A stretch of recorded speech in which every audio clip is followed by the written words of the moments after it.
একটু কল্পনা করুন যে আপনি একটা গুপ্তধনের নকশা পেয়েছেন, যা রাখা আছে এমন একটা জায়গায় যেখানে ৫,০০০ বছরেও কেউ যেতে পারেনি। এমন কিছুই করতে যাচ্ছে এই মানুষগুলো। অনেক বছর আগের কথা। বিশ্বের কিছু লোক সে গুপ্তধন চুরি করতে গিয়ে অভিশপ্ত হয়। তাদের সমস্ত ভবিষ্যৎ প্রজন্ম ৩০ বছরের মধ্যে মারা যাবে।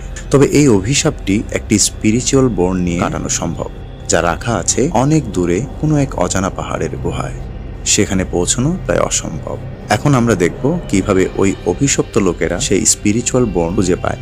পথে তাদের কি কি অসুবিধার মুখোমুখি হতে হয়েছিল জানতে হলে সম্পূর্ণ ভিডিওটি দেখতে থাকুন। এমন বাছাইকৃত অসাধারণ সব মুভির এক্সপেরিয়েন্স নিতে এখনই আমাদের চ্যানেল সাবস্ক্রাইব করে নিন। গল্পের শুরুতে দেখা যায় বে নামের এক যুবক নেকাব পরা একটি মেয়ের পিছু করছে। কোনো এক অজানা শক্তি তাকে মেয়েটির কাছে টেনে নিয়ে যাচ্ছে। একসময় মেয়েটি তার সব কাপড় ছেড়ে পুকুরে ঝাঁপ দেয়। বেও তাকে অনুসরণ করে। তারা একে অপরের সামনে আসে। মেয়েটা কিছু বলার আগেই আকাশ থেকে জোরালো বজ্রপাত পড়ে সরাসরি মেয়েটার কাঁধে। মেয়েটির নাম ছিল শার্লি। হঠাৎ মাটি শার্লিকে গভীরে টানতে থাকে। বে তাকে বাঁচানোর অনেক চেষ্টা করে, কিন্তু একসময় মাটি তাকে তলিয়ে নেয়। এক ধাক্কায় তার চোখ খুলে যায়। বে বুঝতে পারে সে স্বপ্ন দেখছিল। এই স্বপ্ন সে বিগত কয়েকদিন থেকেই দেখছে।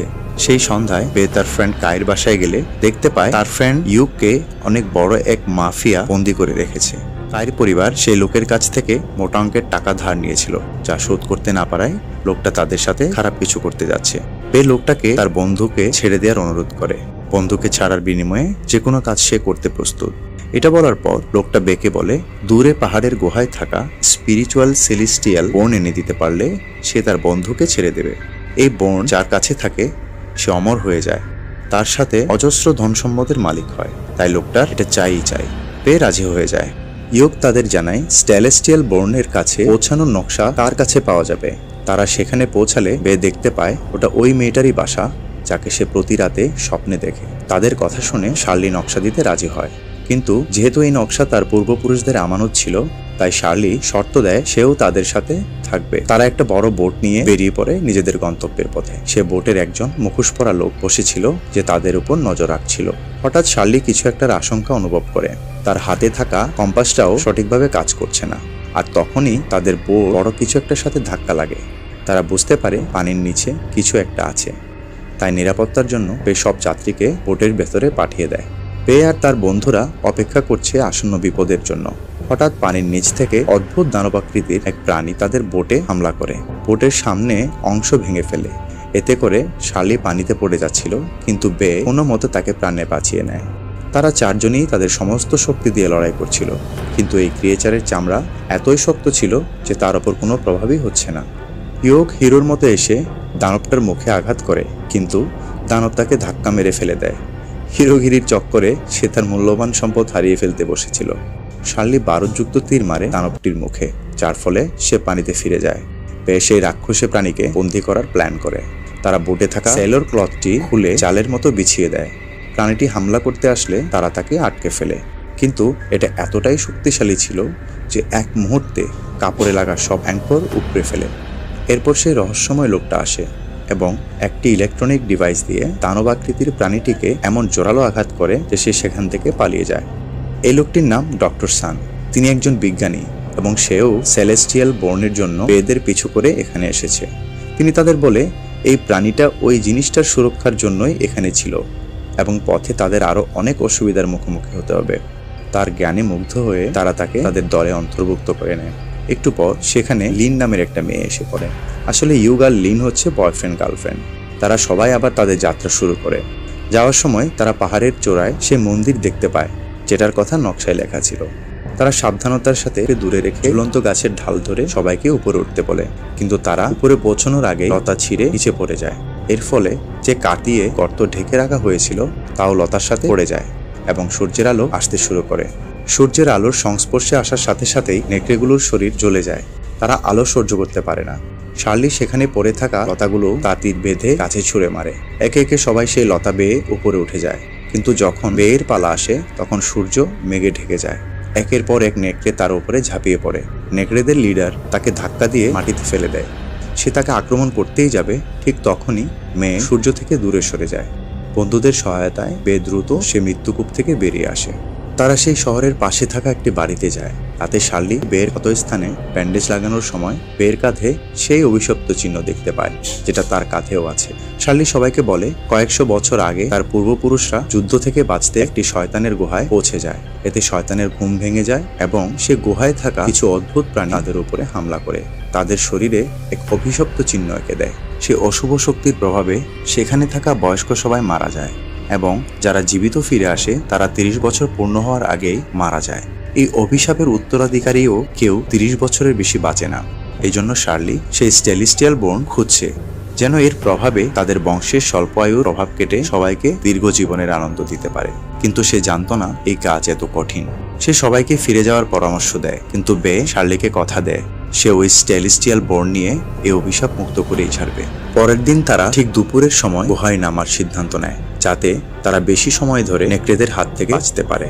তারা সেই গুহায় প্রবেশ করে। সেখানে নেকড়েরা আগে থেকেই তাদের জন্য অপেক্ষা করছিল। বেশ সময় নষ্ট না করে তাড়াতাড়ি দরজা খুলে ফেলে। তাদের নিয়ে মাটি তলিয়ে যেতে থাকে। সেই মন্দিরে প্রবেশ করে। মন্দিরে তারা তেমন কিছুই দেখতে পায় না। অনেক খোঁজাখুঁজির পর মন্দিরে বে একটি গুপ্ত সুইচ পায়, যেটা ঘোরানোর সাথে সাথে একটি গুপ্ত পথ খুলে যায়। সে পথ ধরে তারা সবাই একটি বিশাল সুড়ঙ্গে পৌঁছে যায়। কিছু দূর হাঁটার পর তারা একটি বন্ধ দরজার কাছে আসে, যেটা অনেক বড় একটা প্রাচীন লক ছিল। কিন্তু বে খুব দক্ষতার সাথে দরজাটি খুলে ফেলে। ওই দরজার উপরে সবকিছু বরফের আবরণে ঢাকা ছিল, তাই এখানে হাঁটতে তাদের খুব কষ্ট হচ্ছিল। একটা সময় শার্লি পিছলে পড়ে আর তাকে বাঁচাতে বেও পিছলে পড়ে। সে তার ছুরি বরফে পুঁতে দিয়ে কোনো মতে স্থির হয়, কিন্তু বাকি সবাই পেছন থেকে পিছলে এসে তাদেরও সাথে নিয়ে যায়। একটু দূরেই ধারালো বরফের টুকরো ছিল, যেগুলোর সাথে আঘাত লাগলে তাদের মৃত্যু নিশ্চিত। তারা সবাই বরফের ধারালো টুকরোগুলোর দিকে এগিয়ে যাচ্ছে। বে লক্ষ্য করে বরফের ধারালো টুকরোগুলোর পাশে ছোট্ট একটি টানেল রয়েছে। বে শার্লির সাহায্যে সবাইকে বাঁচানোর জন্য টানেলের দিকে ধাক্কা দেয়। তার বন্ধুরা টানেলে পড়ে যায়। তারপর বে শার্লিকে টানেলের দিকে সরিয়ে দিয়ে নিজে মৃত্যুর দিকে ছুটতে থাকে। শেষ মুহূর্তে শার্লি তার গ্রেভলিং হুক বের ব্যাগে আটকে তাকেও টানেলের ভেতরে নিয়ে আসে। তারা আবার একটি অন্ধকার গুহায় এসে পড়ে, কিন্তু এইবার তারা একা ছিল না। কোনো মতে নিজেদের সামলে তারা আবার হাঁটতে শুরু করে। সেই গুহার চারপাশে তারা অনেকগুলো হাড় পড়ে থাকতে দেখে। ডক্টর শান তাদের জানায় এই হাড়গুলো মানুষের, অর্থাৎ তাদের আগে যারা সেলেস্টিয়াল বোর্ন নিতে এসেছে এই হাড়গুলো তাদের। নকশা অনুযায়ী সেই গুহায় একটি গুপ্ত দরজা থাকার কথা। তারা মাটিতে খুঁড়তে থাকে। একসময় তারা একটি গুপ্ত দরজা পেয়ে যায়। পেয়ে দরজা খুলতে চেষ্টা করছে, কিন্তু তখন তারা দেখতে পায় নেকড়ের মতো দেখতে অদ্ভুত কিছু পশু তাদের চারদিক থেকে ঘিরে ফেলেছে। বাঁচতে হলে যুদ্ধ করা ছাড়া কোনো উপায় নেই।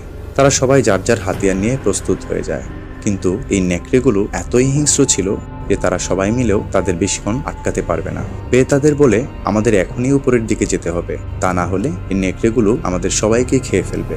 বে একটি মশাল দিয়ে নেকড়েগুলো এবং একসময় তারা আরেকটি ঘরে পৌঁছায়, যা দেখতে মন্দিরের মতো। বে সেখানে থাকা একটি মোমবাতি জ্বালায় আর সম্পূর্ণ জায়গাটিতে আলো জ্বলতে শুরু করে।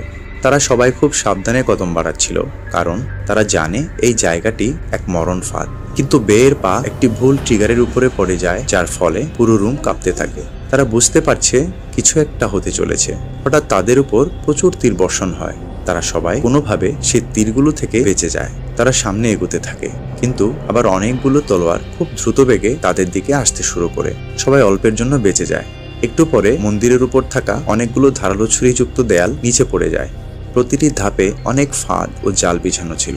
তারা কোনো মতে এসব ফাঁদ কাটিয়ে শূন্যের উপর ভাসতে থাকা সেলেস্টিয়াল বোর্নের কাছে পৌঁছায়। বে ধীর পায়ে সেটার দিকে এগিয়ে যায় এবং বোর্নটি তুলে তার ব্যাগে নিয়ে নেয়। কিন্তু তখনই শার্লি দেখে অনেকগুলো দৈত্যাকৃতির মাকড়সা তাদের দিকে ছুটে আসছে। মাকড়সারা তাদের ঘিরে ফেলছে। তারা সবাই মাকড়সাদের সাথে যুদ্ধ শুরু করে, কিন্তু সংখ্যায় অনেক বেশি থাকায় এদের হারানো অসম্ভব। তখন বে লক্ষ্য করে মাকড়সাগুলো শুধুমাত্র সেলেস্টিয়াল বোর্নের পিছু করছে। সে তার জীবনের ঝুঁকি নিয়ে সমস্ত মাকড়সাকে নিজের কাছে ডেকে নেয়, যাতে অন্য সবাই নিরাপদে সেখান থেকে বেরিয়ে আসতে পারে। সবাই উপরে চলে যায়, কিন্তু শার্লি সেখানেই থেকে যায় বেকে সাহায্য করার জন্য। শার্লির সাহায্যে অনেক সূক্ষ্মতার সাথে বে মাকড়সাদের ডিঙিয়ে শার্লির কাছে চলে আসে। তারা সিঁড়ি বেয়ে সে মন্দির থেকে বেরিয়ে যাচ্ছিল, আর তখনই কিছু মাকড়সা তাদের জালের সাহায্যে শার্লিকে টেনে নিয়ে যায়। বে তাকে বাঁচাতে ফিরে আসে। এর কিছুক্ষণের মধ্যে তাদের পুরো টিম সেখানে চলে আসে এবং সবাই একত্রিত হয়ে সে বিপজ্জনক মাকড়সার মোকাবেলা করতে থাকে। ইতিমধ্যে অন্ধকার হয়ে গেলে উপরের গুপ্ত দরজাটিও বন্ধ হয়ে যায়। এখন তারা সবাই এখানেই বন্দী।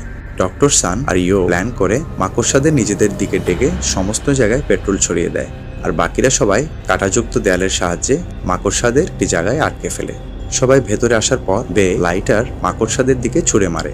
পেট্রোলের কারণে আগুন খুব দ্রুত ছড়িয়ে পড়তে থাকে এবং সেখানে উপস্থিত প্রায় সব মাকড়সা পুড়ে ছাই হয়ে যায়। কিন্তু আগুন ও ধোঁয়ার কারণে তাদের সবার শ্বাসকষ্ট শুরু হয়। হঠাৎ শার্লি লক্ষ্য করে তার হাতে থাকা কম্পাসটি কাজ করা বন্ধ করে দিয়েছে, যেমনটা বোটে থাকার সময় বন্ধ হয়ে গিয়েছিল। তার মনে হচ্ছে সম্ভবত তারা নদীর খুব কাছাকাছি আছে।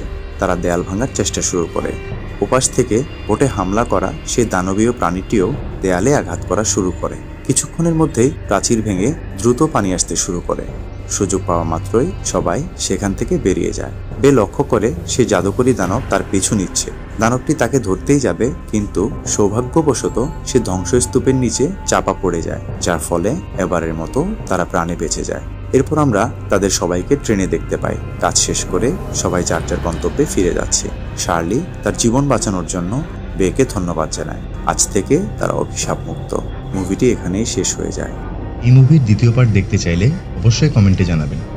মুভির গল্প আর আমার এক্সপ্লেনেশন ভালো লাগলে অবশ্যই লাইক, কমেন্ট আর সাবস্ক্রাইব করে আমাদের সাথে থাকবেন।